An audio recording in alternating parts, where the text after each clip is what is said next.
The annual Mackinac Policy Conference brings together influential politicians, captains of industry, and thought leaders. WDET will broadcast special coverage from Mackinac Island this month with interviews and news stories that connect you to the ideas and agendas shaping Metro Detroit. Special coverage begins with All Things Considered on Tuesday, May 28th and runs through Thursday, May 30th. Find out more about WDET's coverage of the Mackinac Policy Conference at wdet.org/MPC.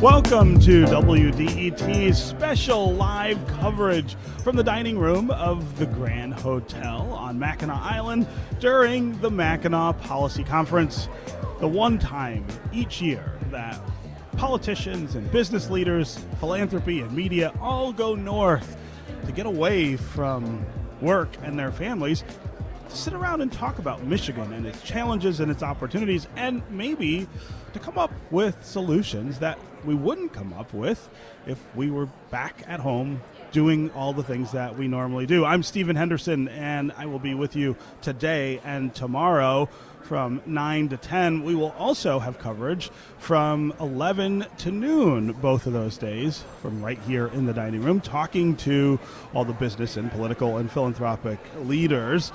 We want to start today with someone I have known for an awfully long time, and this is going to be the last time she's here as an elected official here in the state of Michigan. Debbie Stabenow has been a U.S. Senator since 2002, I believe. Was the first year she was elected. She has decided that she's not going to seek re-election this year. Debbie, it is always great to see you. Thank you. It's especially great to see you here on Mackinac. Did I get that year right? You were elected in 02? I was elected in 2000, so I came in 2001. Close, right. Yeah, you were close. You were close. Right. Yeah. I mean, so let's start there. Yeah.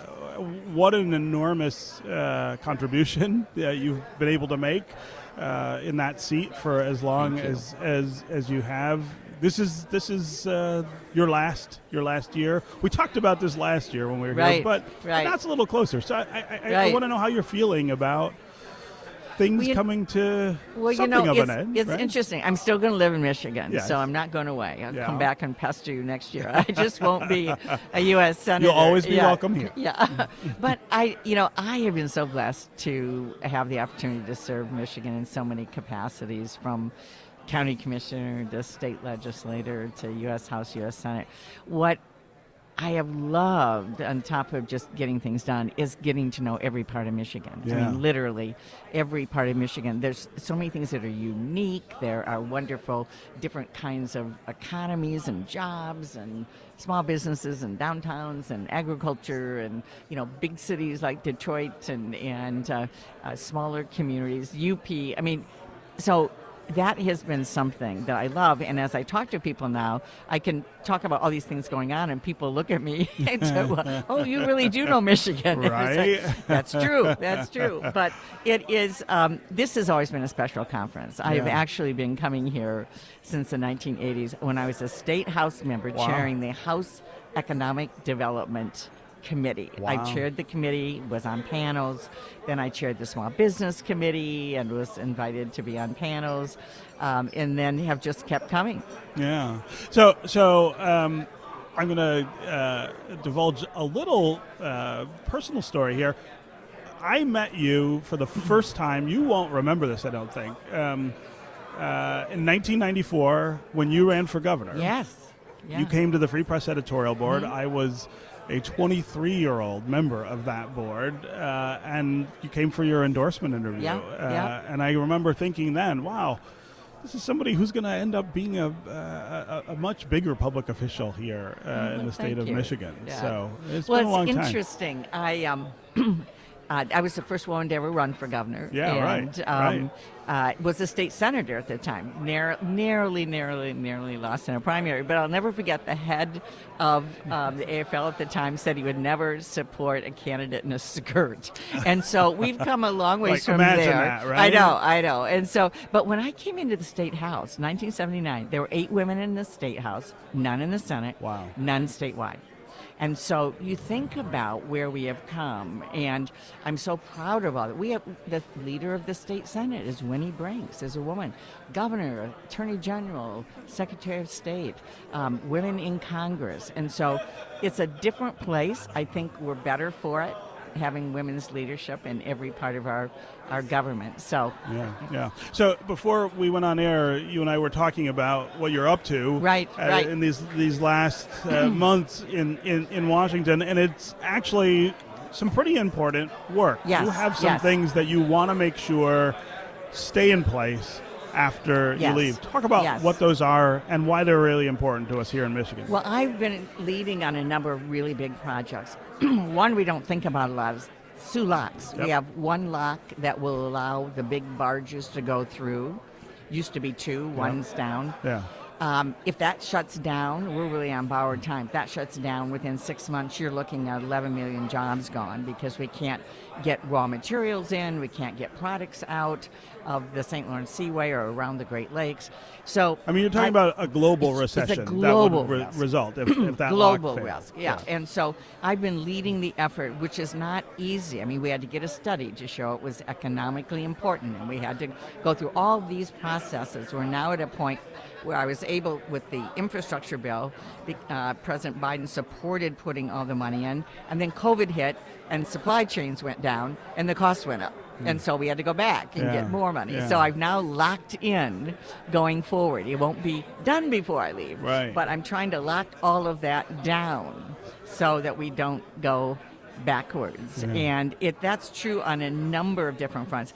The Great Lakes Restoration Initiative, which I authored in 2010, is the signature way we fund meeting various needs in the Great Lakes, whether it's invasive species or water quality and so on.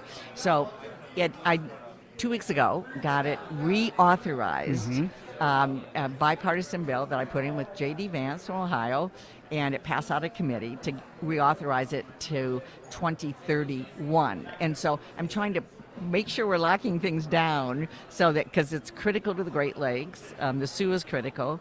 My passion has been community mental health, and we're transforming the way we fund it to fund it like healthcare.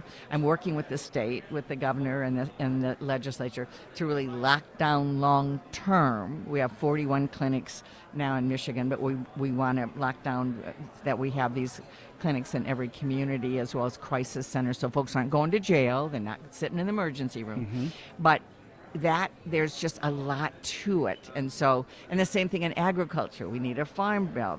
We're up for a 5-year farm bill, and I'm trying to lock it down. Before I was on the Ag Committee in the Senate, fruits and vegetables were nowhere in ag policy in the federal government.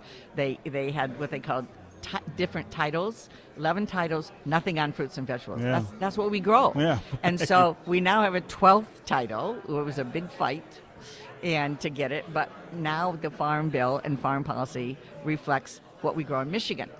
And so I want to make sure that continues. So all the things, making things, growing things, making sure they continue. Yeah. So you're doing all of this in an environment that looks really different than what you encountered when you got to Washington in the early 2000s, which were not halcyon days, right? I mean, we were a divided nation then. We were. There was a very bitter presidential election in 2000, of course, but the result was really different, and the chaos that is, it really in power in parts of our government makes it harder to get things done. Talk just a little about what that environment looks like when the House of Representatives, for instance, can't even decide whether it's going to have a leader for more than 6 months. I know. It's. I've not seen anything like it before, because I've always been in a situation where people came to public service because they wanted to govern. I have very different ideas, and fight it out on the ideas and negotiate it out and so on. But in the end, people wanted to get something done. Now we have a whole big group of people who just want chaos. Their goal is to stop government from functioning. So you can't negotiate with them because they don't have an incentive, because their goal is to have it not work. And so it is really different. And when you talk about 2000, Stephen, I think this is really important to say. We had a very close contested election that ended up in the United States Supreme Court. Absolutely. I did not agree with their decision. But the Democratic nominee, Al Gore, even though he didn't agree with it, accepted it for the good of the country. Immediately, because he needed, it was important for our country to support our institutions. Now fast forward to what happened in the last election, where instead of accepting it, we ended up with January 6th. I was there. It was not a normal tourist day with 5 officers that lost their lives and over 100 officers that were injured, and it was scary. And it's gone on. And so now we have somebody that not only doesn't respect the norms of elections, but has 88 felony indictments and is in court right now. We don't know what's going to happen. But in the past, if somebody had 1 felony indictment, there'd be a move to ask them to step down. Yeah. I mean, my colleague and seatmate, Bob Menendez, is in court in New Jersey because of illegal activity. And even though he's my friend, I said I thought he should step down. And here we have somebody with 88 felony indictments, and somehow that's okay. And so that's what I president. worry about is where's the red lines here on what's okay and not okay to be a leader of our country. We've got a minute before we've got a break. What do you think is the thing that turns this back in the other direction? What has to happen? I think it's very simple. We got to make sure that Joe Biden is reelected. We've got to make sure that people that support governing are in office, and we have to that gives permission to my Republican colleagues who know better to step out and make a change. They have to feel they can walk away from the threats, the bullying, the fear around Donald Trump. And if that happens, I believe you can begin to rebuild the Republican Party. We need 2 good, healthy parties, and but right now, it's sick. It's sick and dangerous, and so we got to stop that so we can turn it around. I think it's so key to have people who are inside managing all of this, trying to get their work done while this goes on, talking openly about what it's like, how difficult it is, how chaotic it all is. Yeah, it is, and it does not have to be that way. Anybody who says it doesn't matter for a democracy, I would suggest you visit other countries, like I've had the opportunity to do, and we find out real quick that the freedom we have in America is real, and we need to fight to keep it. Yeah. Okay, Debbie Stabenow, always great to see you. Thank this is you. The last time we'll do this while you're a senator, but you'll come back and talk with us in the future. I will come back. Yes. Okay, we're going to take a quick break, and when we come back, we'll continue this special live coverage of the Mackinac Policy Conference from the dining room of the Grand Hotel on Mackinac Island. We'll be right back.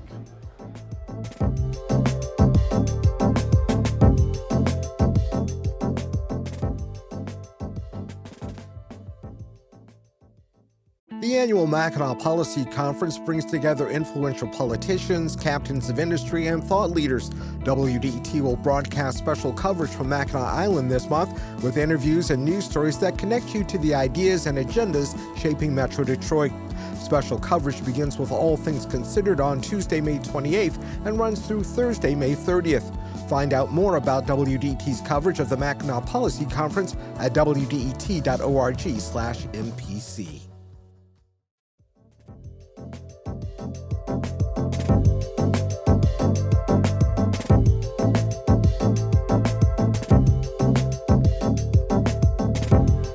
Welcome back to our special live coverage of the Mackinac Policy Conference from the dining room of the Grand Hotel on Mackinac Island. We are here with the politicians and the business leaders, the philanthropic leaders, and members of the media during our annual trip north to see if you put us all on an island together for 3 days, unable to get away from each other, whether we could think about Michigan's challenges and opportunities differently, whether we might come up with solutions that we wouldn't otherwise. We are going to bring you 2 hours of coverage each day here from 9 to 10 a.m. and then from 11 to noon. I'm going to host 9 to 10 today and tomorrow. We've got other great WDET hosts with us as well. Nick Austin, who's a co-host of The Metro, will do some of the interviews, as will Russ McNamara, who is WDET's host for All Things Considered, and Shana Roth, who is the co-host of the Mishmash podcast, is up here with us as well. I want to turn our attention now to Michigan's other U.S. Senator, Gary Peters. Gary, welcome to WDET. Stephen, it's always a pleasure to be with you and to see you face to face, not just a voice on the other end of my... I'm really trying to think of the last time I physically saw you. So it's been a while, so it's good to see you. Yeah, it's very good. It's good to be trapped on an island. Yeah, right. Did you like how I phrased that? That we can't get away from each other up here. So let's start with just what your agenda is here. I always like to ask folks here, why are you here? What do you hope to accomplish during these 3 days? Well, I tell you one thing that just inevitably happens every time is that you're able to have good discussions with folks, as you mentioned, all across from politics to business to philanthropy. And literally, the conversations that I will have here over the next 2.5 days, if I were to try to individually try to seek out and talk to folks, it would take me months to actually make all of that happen. Yeah. So this is incredibly productive time. I'm able to meet with folks who have concerns about what's happening at the federal level. They have ideas, and you always walk away. Usually my staff has a lot of work to do after we walk away from these 3 days and a lot of projects to follow up on. Yeah. What is it like right now in Washington? You're a member of the Senate, the upper chamber of the U.S. Congress. The lower chamber, the House, is in an incredible state of chaos, at least as someone who's watching from the outside, that's what it looks like.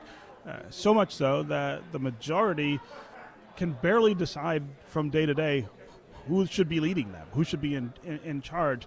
I'm really curious about when you're trying to get things done in the Senate, and you're somebody who tries with members of your party as well as members of the opposite party. What's that like when the other chamber is as dysfunctional as it is right now? Yeah, it's incredibly difficult. So even if we are able to come together in the Senate and put together bills that have bipartisan support, they don't move. They're not moving in the House. So if you look at the actual productivity of legislation passed, this is historically one of the lowest in terms of passing bills. And it's not coming out of the Senate. It's the fact that they don't move through the House and then get to the president's desk for signature. And that's, as you mentioned, it's something that I think is a huge problem. We have to come together. We have to solve tough problems, and we can only do that together. That's what this conference is about, is how do we build those kinds of bridges to do, and you can. But if you have one of the houses of the Congress that are not working properly, it's a problem. Does that have effects that people here in Michigan should be thinking about? I always want to make this, personal, right? We send people to Washington to do our business, the people's business. What does it mean what does it mean to our lives when that's not possible? Well, things don't get done, and you wonder why is government not able to address some of the issues. I think what I'm really worried about is you see some public opinion polls. There was one that was released just recently that showed people are starting to lose faith in democracy, that democracy can't function. Mm-hmm. That is frightening to me. The alternative is not an alternative that any of us should think is even remotely something that we would desire. But in order to maintain strength in democracy, you actually have to deliver. You have to make sure that people's voices are heard, and those voices are then translated into actual action that the government is engaged in. But when you have dysfunction, particularly what we're seeing at the House, that doesn't happen. And I think, ultimately, it's up to all of us as citizens to demand that our elected officials do work in a bipartisan way when possible, not compromising your principles. Right. We all have principles. You don't do that. But actually get things solved and not reward. Right now, the incentive system, reward system, actually rewards people who are rock throwers. It doesn't reward people who work in a bipartisan way. Present company excluded. When you look at the media, I'll use cable television as an example. Sure. If I have a bill that I've passed in a bipartisan way, got broad support, they're not going to have me on talking about it. They're not interested. If I want to throw a rock at whatever the news of the day is and cause some controversy, I'm on their show. And that's, to me, not what we should be focused on. You could do some of that, yes, but let's spend some time actually talking about what we're getting done, what we hope to get done, and people should hold us accountable to actually do that and to try to work in a way that accomplishes things. Yeah. So what issues are you working on right now in Washington? Well, the one big issue that I'm working on that we're hoping to have legislation that I'll be introducing and hopefully moving through my committee soon is in the area of artificial intelligence, AI. Which is getting a lot of attention. We know that artificial intelligence offers tremendous opportunities in all sorts of fields, but it also has a lot of challenges, particularly when it comes to bias and lack of transparency. How do we manage this? Within my committee, Homeland Security and Government Affairs, I oversee the contracting process for the federal government, and I'm going to be putting out legislation that will put a set of parameters and policies when the federal government purchases artificial intelligence systems. How do we manage that? How do we take advantage of opportunities while protecting folks from what could be biased and non-transparent decision making? There's a lot of talk about how do we regulate AI in the economy at large, and that's pretty hard to do because of all the stakeholders. And my view is if the federal government is a leader in how we manage it responsibly, and we purchase a lot. The federal government's a huge purchaser. The procurement process can drive business practices and how businesses approach it all across the country by looking at how we procure our services that we use to provide benefits and services to the American people. Yeah. I know you also have a real interest in manufacturing here in Michigan and, of course, in the United States. Let's talk about the CHIPS Act and what effect it's having on us. It's still pretty new. We're still waiting, I think, to see how it pays off. But the fact that we have it is so huge. It is absolutely. It's indispensable if you think about manufacturing today. And this, we should explain what the CHIPS Act is really quickly. It's an effort to make more of the things that govern our lives, these little microprocessors that run our cars and our homes and everything else now, make them here in America. Yeah, absolutely, and they do. They're in everything. Hundreds of them in your car. Things as your car is a rolling computer right now. Absolutely. Things as basic as when you push the button to have your window go down. There's a chip that does that. Yes, that's right. And if those chips, it's not just a circuit anymore. It's not. It's and those chips are made outside the United States, and we're dependent. To me, it's a national security issue that you want to have those essential manufactured products made in the United States with U.S. Workers, so that we can't get cut off, and particularly a potential adversary like China, that you don't want to be beholden to the Chinese government for something that's absolutely critical for everything that we use here in the United States. So the CHIPS Act makes sure that those investments that are being made by private companies are made in the U.S., made here, not overseas, to make sure that we have a steady supply. And when you have the chip manufacturing here, it also spills over to all aspects of manufacturing, whether it's cars or any other kind of appliance or product that's being made. Folks want to be near their chip supply, and that'll just continue to drive manufacturing in this country. And when you think about Michigan, of course, you think about manufacturing. I mean, we make stuff. We always have made stuff. This is a really key part of our future economy. Yeah, absolutely. We make it, and when we make it in the United States, it's going to help Michigan. We have the skilled workers. We know how to do precision manufacturing better than anybody. Mm-hmm. That's why you're seeing industries like aerospace you're seeing more aerospace companies here, moving some of them from California, where it used to be a lot of aerospace, because they want to be around skilled workers who understand precision manufacturing, and that's going to be a big deal for us. Yeah. So securing the supply chain, as we saw with the pandemic, if you have a weak supply chain, our economy can be very, very efficient, but we see that it may not be resilient. We need both efficiency and resiliency, and the only way you get resiliency is making it in the United States. Yeah.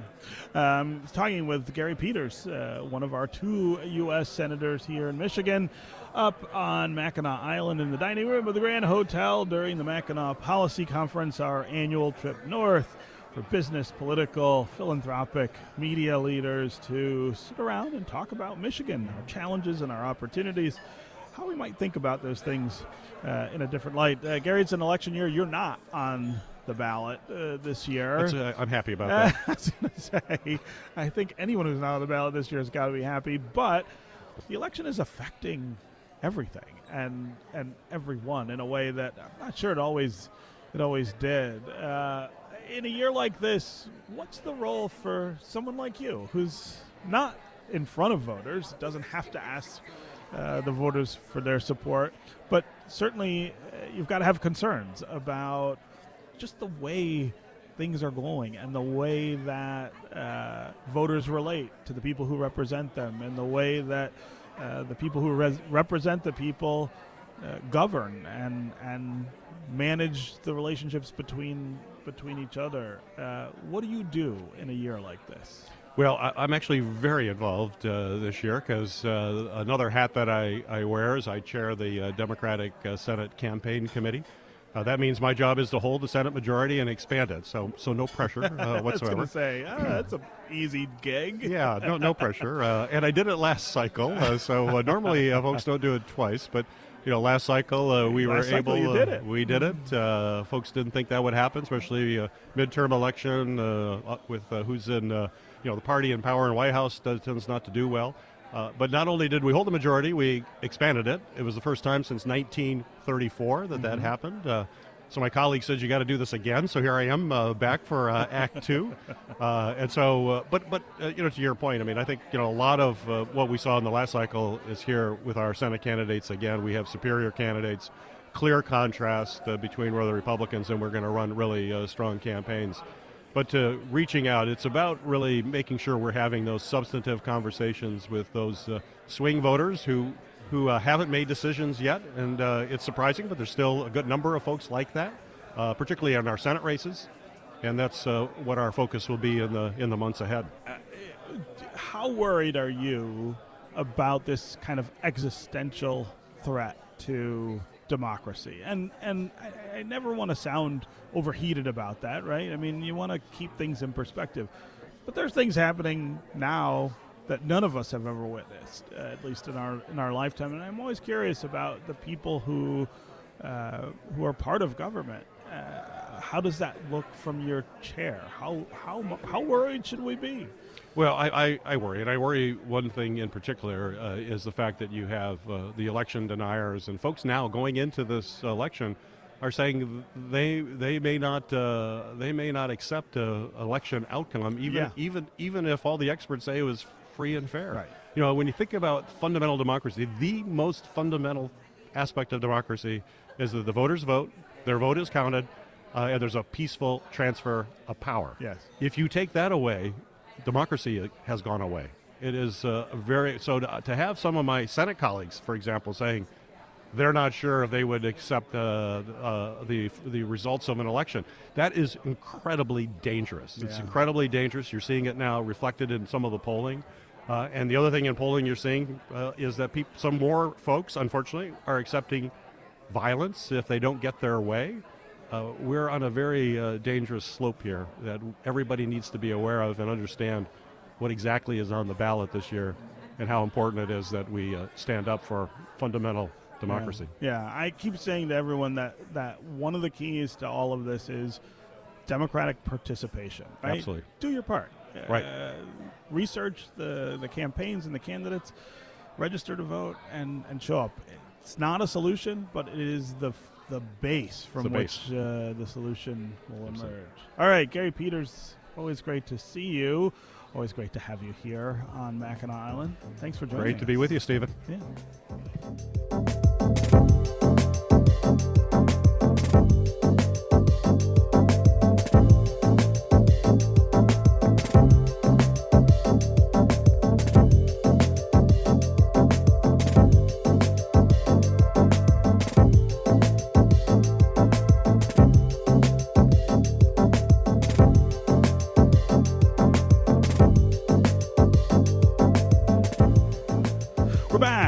with live coverage of the Mackinac Policy Conference on Mackinac Island. We're in the dining room of the Grand Hotel where the conference takes place.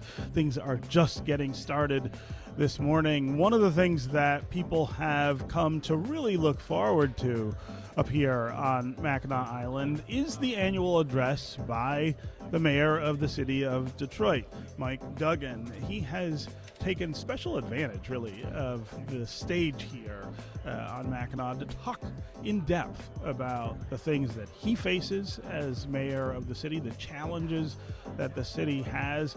He's even taken the opportunity to talk about things that we've found it difficult to talk about in the past. I had a conversation earlier this morning with Mayor Mike Duggan about what his plans are for this year and what's going on with several different projects and issues in the city of Detroit. Mayor Mike Duggan, always great to see you, and especially good to see you on Mackinac Island. Yeah, great to be here again. Yeah. So I always start with this question. What's your plan this year? What's your agenda up here this year look like? You know, there are so many things that are going on right now, and yesterday I was on a group that's advocating for more money for affordable housing and pushing for more money for crime prevention. And really just having a chance to talk to folks. Of course, we need to put together a plan for the Renaissance Center. Lots of conversations going on here that I think are good for the city. Yeah. What's your address going to be like today, Wednesday? So I'm going to be Stephen Henderson today. I'm going to interview Chief White about the way the department has been redesigned and what we're doing differently, and I think it's going to be a very different kind of experience than people in the past who have listened to my PowerPoint speeches. Right. I mean, you've become renowned up here for really detailed presentations about what's going on in the city. What are you going to talk to the chief about? So we're going to lay that out for the group. It is going to be a completely unexpected subject for the two of us. A surprise. But it'll be not so much PowerPoint, but maybe some more video stories of what the department's doing and the way it's been redesigned, and why Chief White was invited to the White House to address the chiefs nationally on the way the Detroit Police Department's been reconfigured. But you and I remember 20 years ago when the Detroit Police Department had the highest rate of shooting civilians of any department in America.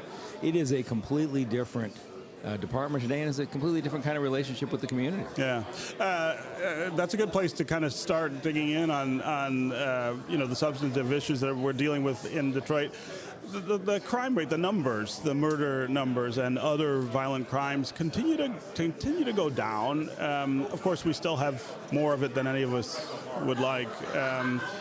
What do you attribute that progress to specifically? Well, it's been a concerted effort, but you saw the numbers last year. We had the fewest homicides since 1966. Yeah. We're almost halfway through the year this year, and we're down another 20% on homicides.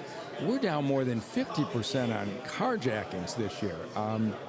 And so it's been a lot of things. The Detroit Police Department obviously is doing a great job. They're using technology well. We have more cops on the street with the pay raises. But we've had the support of Dawn Eisen and the U.S. Attorney.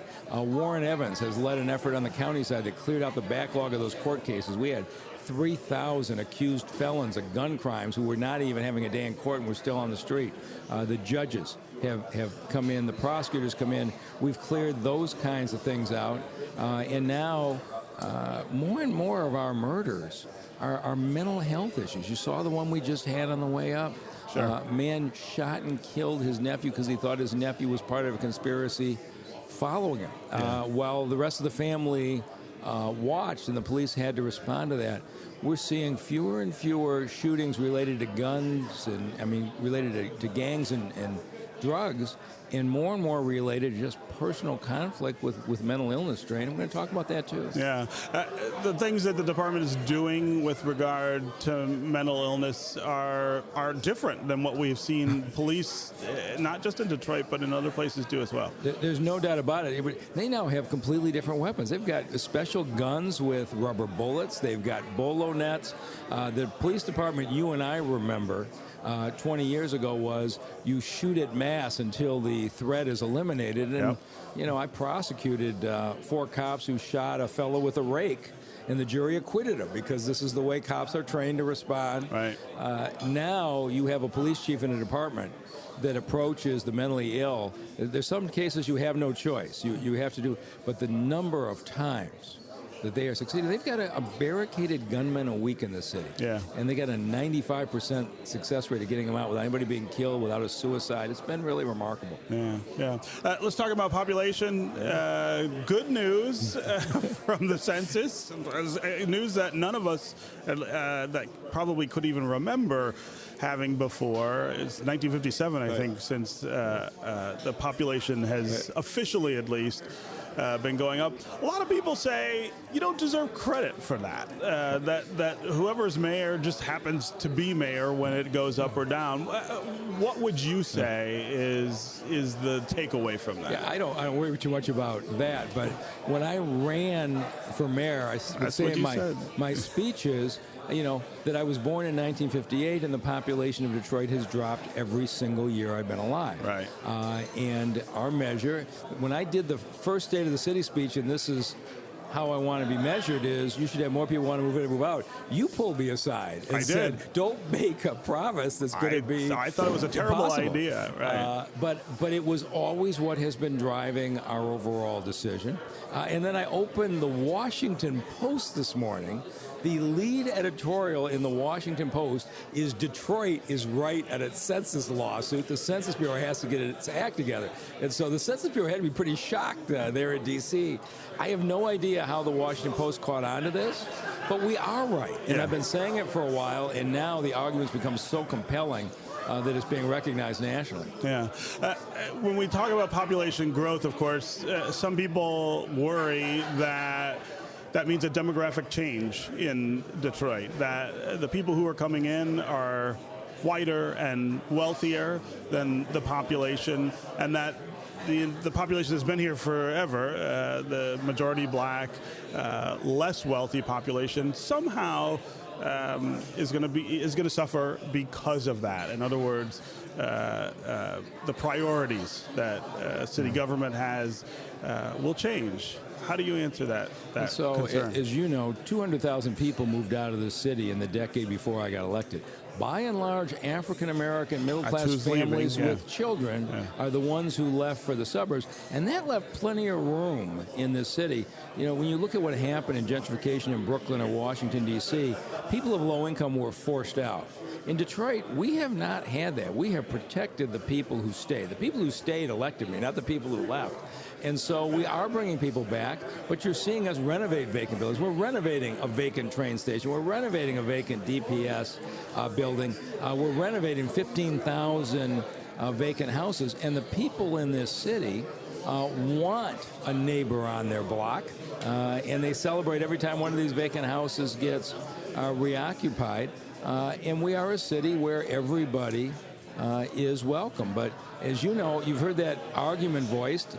I got reelected with 72% of the vote the next time and 75% of the vote the last time. The vast majority of the people believe that we want to build a city where everybody is welcome, everybody is valued, and I always go to work every day to work for the people who stayed. Yeah. I ask you this every time we talk about neighborhoods and the focus on neighborhoods and whether we're doing enough to shore up places that have, taken it on the chin for a really long time. Where are we with that? Well, the University of Michigan study that came out 2 months ago that showed a $3 billion gain in black wealth in homeowners in this city, and from every corner of the city. And remember my first State of the City speech, I said, don't move out yet, stay. The people who stayed have seen their wealth grow enormously. And it is exciting to see this. And now we're doing some things where it's great if you own a house, but when the property values went up, rents went up too. And so now there's a lot of pressure on folks who have stayed. And we started this down payment assistance program where we provide up to $25,000 for long-time Detroiters. You have been a renter for a year. Right. 400 renters got converted to homeowners in the last year, 92% African-American. And this is what we wanted. The people who stayed ought to have the chance to have the ownership, build that wealth, and it's the kind of city we're building, and it's why people have responded to me really the way they have. The people of the city have just been tremendously supportive. Yeah. I'm talking to Mike Duggan, mayor of the city of Detroit, in the dining room of the Grand Hotel on Mackinac Island during the Mackinac Policy Conference. Mr. Mayor, I want to talk a little about the riverfront. And, you know, I say this all the time. It is the part of the city that has changed the most in my lifetime, and for the better. I don't think anybody has questions about that. And the change is transformational. I mean, it's hard to even put into words sometimes how different it is. The latest news about the riverfront, though, is not as good. There's a budding scandal there that involves a lot of missing money. I guess my concern is the potential for that to threaten the progress. And of course, the city has a huge stake in all this. I just want to get your reaction to what's going on and whether there's a concern on your part about the future.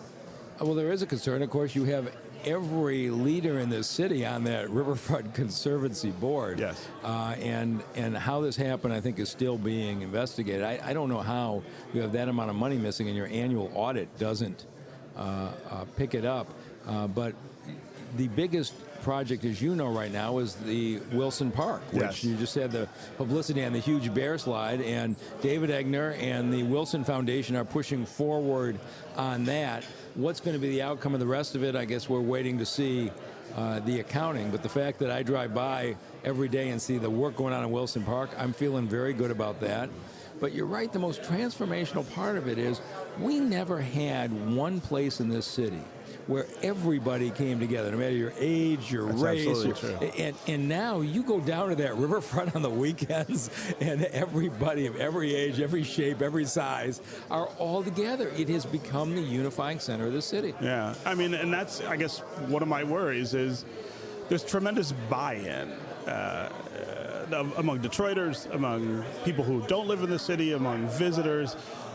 We got everybody on the same page for that, and I worry that if this gets embroiled in scandal the way so many other things in our community have, it undercuts that buy-in. It is odd to be up at the island, and instead of having the business leaders talking about the city's finances, it's now we're talking about the Conservancy's finances. A little break, right? But I think Matt Cullen is on top of it now. Yeah. Of course, he made $1 million donation himself to help keep things going, which I think was a message to everybody that we may have made some mistakes here, but we're all going to pull together to fix it. Yeah.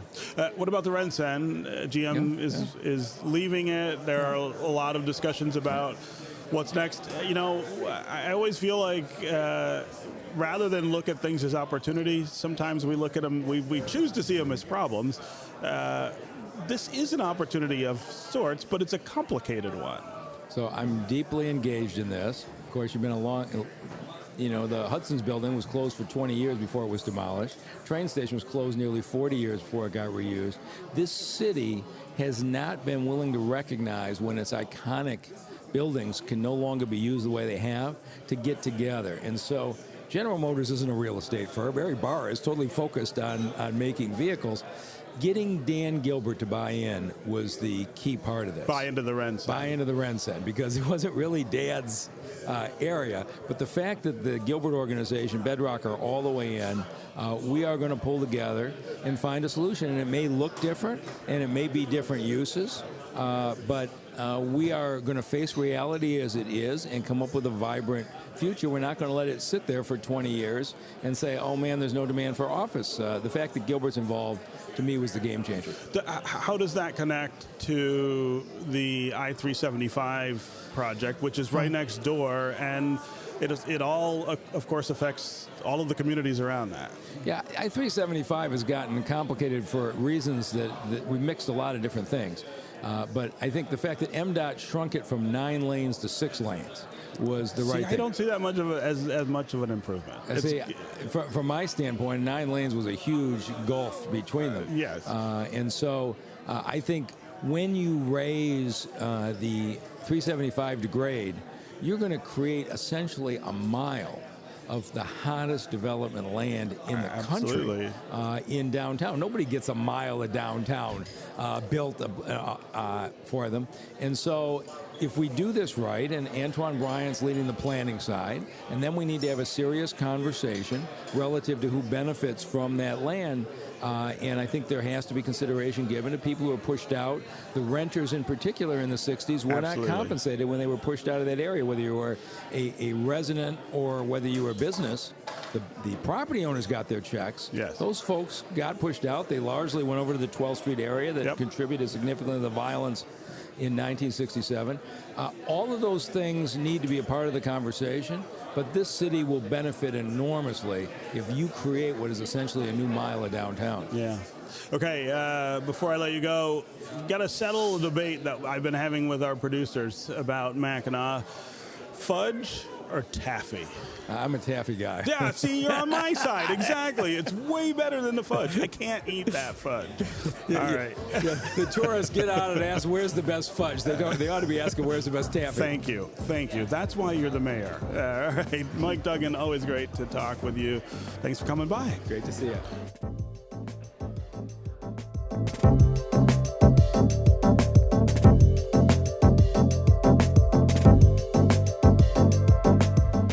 That was my conversation with Detroit Mayor Mike Duggan here at the Mackinac Policy Conference. We're going to take a quick break, and when we come back, we're going to be joined by one of the other WDET hosts who's up here on Mackinac Island, Shana Roth, who's here for the first time. Who's going to talk about her initial impressions of the Mackinac Policy Conference at Mackinac Island and what she's up to this week. We'll be right back with more special live coverage from WDET.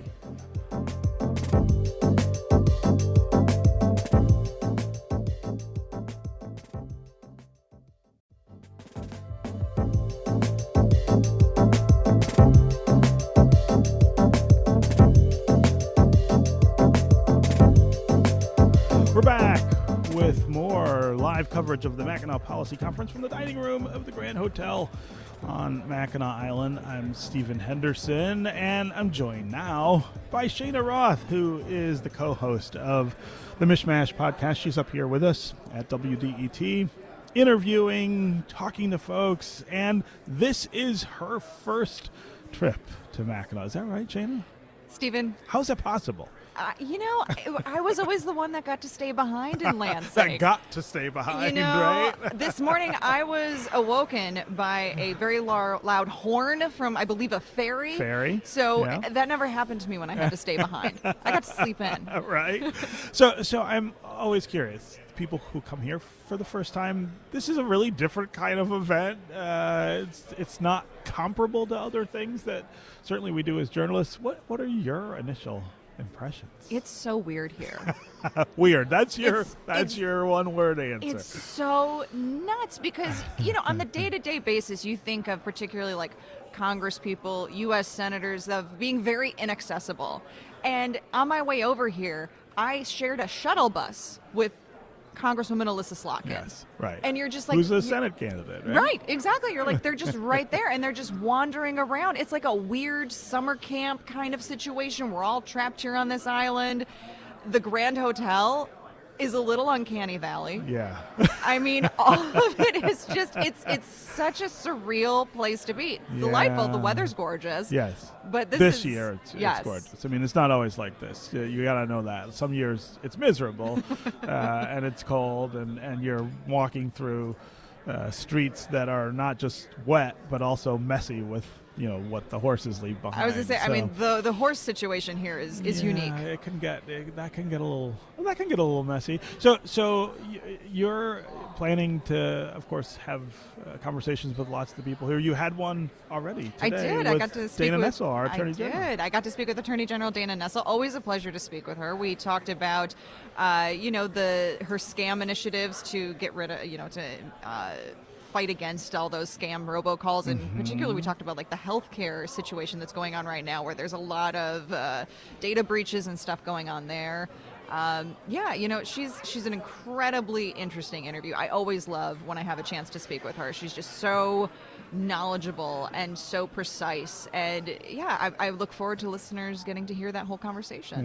Yeah. Who else are you looking forward to talking to? Well, we've got Speaker Joe Tate on the docket and Lieutenant Governor Garland Gilchrist. Those are two gentlemen that are also always very exciting to hear from. I'm especially excited to talk to Speaker Tate because, we've got a budget that's hanging out there. I want to know what's going on with that. I want to know where we're at. When is that going to get wrapped up so they can do other stuff because they've been pretty stalled. They're just focusing on the budget right now. And there's a lot out there that I think that would be interesting for them to be working on. I kind of feel like the budget debate has dragged longer than I anticipated that it would, and I don't know what the hang-up is. There shouldn't be a hang-up because there's, they have the Democrat trifecta going on right now. And I think one of the big things is they lost that for a little bit because they had two representatives who decided, who ran and lost their seats. Ran for local seats. Exactly. Yeah. So then they had to wait for those to get replaced. And now they can finally come and attack the budget. And I want to tell them, I'm like, what are you guys doing up here? Get back to Lansing. Get this thing wrapped up. There's stuff going on. I've been here years when the budget was not done and there was almost an emergency about it. I mean, people were really anxious about it because they figured if it didn't get done here, it wouldn't get done over the summer when they're mostly gone, and then you're up against it. So especially this year because there's an election year. Right. They're all going to be campaign. They're all going to be out campaigning. They got to get this budget done soon. Otherwise, I don't know. Okay, Shana Roth, co-host of Mishmash. It's always great to see you. Welcome to Mackinac. Have a great first Mackinac. I'm going to go get me some taffy. Yeah, that's right. Taffy, not fudge. All right, that's going to do it for us and our special live coverage of the Mackinac Policy Conference from Mackinac Island. We'll be back at 11 a.m. with more special coverage, but next is On Point from WBUR in Boston.